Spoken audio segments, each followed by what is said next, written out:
Danas za vas spremam mućkalicu u somunu. Naravno, ja sam to malo modifikovao kao što ste već i navikli od mene. Koja je modifikacija u pitanju, saznaćete vrlo brzo. Zagrejan tiganj, već sam ja to pustio da se on greje, upalio ga i ono što prvo radimo je meso. Sečemo ga na kockice. S obzirom da nam ide u somun, kockice će biti malo sitnije u odnosu na neku mućkalicu na koju ste navikli. Za mućkalicu obično se koristi svinjski vrat i najbolji je iz razloga što je lep, fin, prošaran. Ima i masnoće, tako da je to. A u masnoći su ukusi.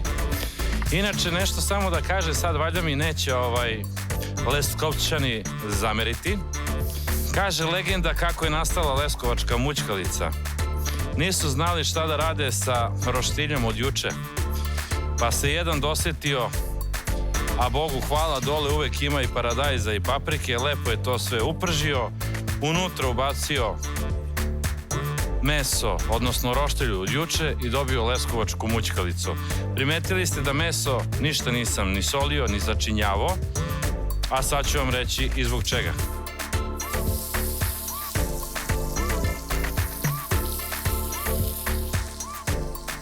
Meso, ako posolim pre prženja, pusti svoje sokove i onda ostane suvo unutra. Ovako, začinit ćemo na kraju i bit će nam potrebno mnogo manje soli. Ono što ja želim da postignem s ovim jelom je da odiše aromom roštilja. Naravno i aromom našeg predivnog juga. To je ta zlatno-žuta boja i korica koja mi treba. Idemo luk na rebarca. Što tanje, što sitnije, to bolje. Nije poenta da ga ne vidimo, poenta jeste da se vidi povrće u kome je ovo naše meso i krčkano. Idemo sada na papriku.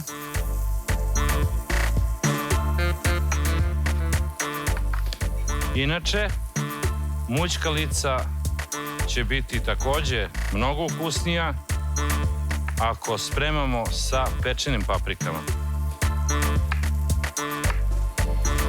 Ali sa pečenim paprikama daleko od toga da ćete pogrešiti.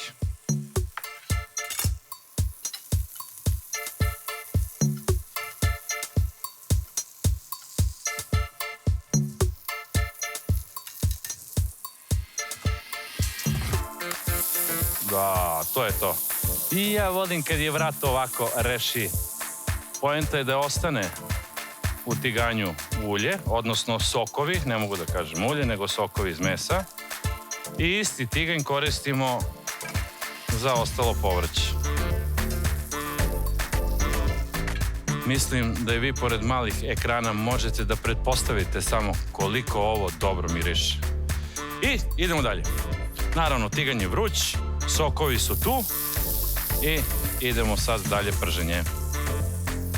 Naravno, prvo crni luk, jer mi treba njegova slast, da bi naša mućkalica bila što slasnija i ukusnija.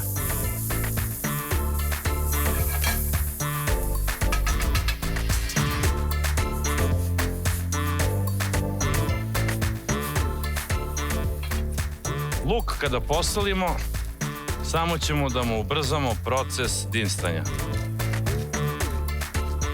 Sad ćemo da stavimo papriku.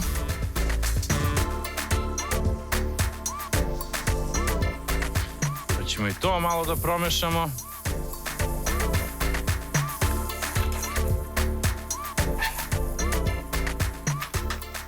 Neposredno posle paprike dodajemo i rendani paradajz.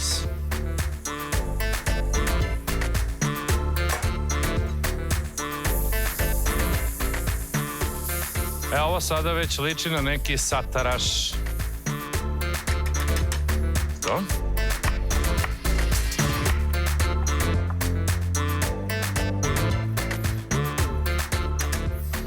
Dodali smo ljutu papričicu. Šta ćemo sad da dodamo? Sad ćemo da dodamo još paradajz soka.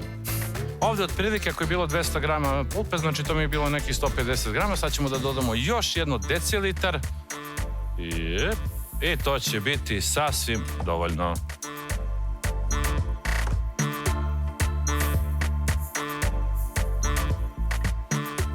I ubacujemo meso da se još sve to zajedno sjedini.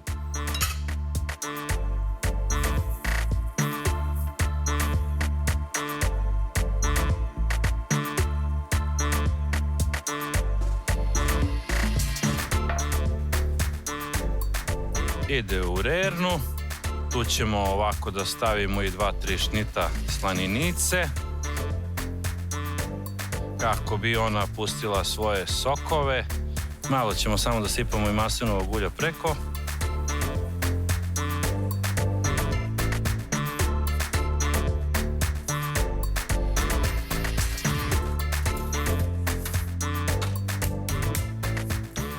I somunče nam je gotovo.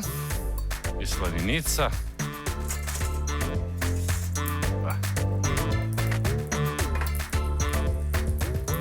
To je to. To je to. A vidi nju. Čipsić pravi. Toplo vam preporučujem da uvek, ako već radite sa somunom, da obavezno da ga zapečete kako bi stvarno uživali u svakom zalogaju ove hrskave mućkalice. Pa da, možemo i tako da je nazovemo.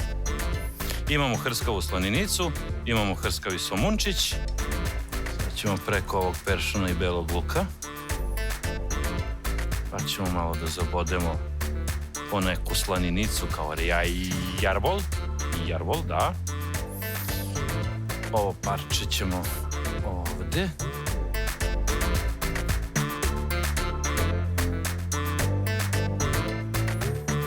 Nadam se da ste naučili nešto novo, nešto korisno i da ćete probati kod kuće ovaj specijalitet.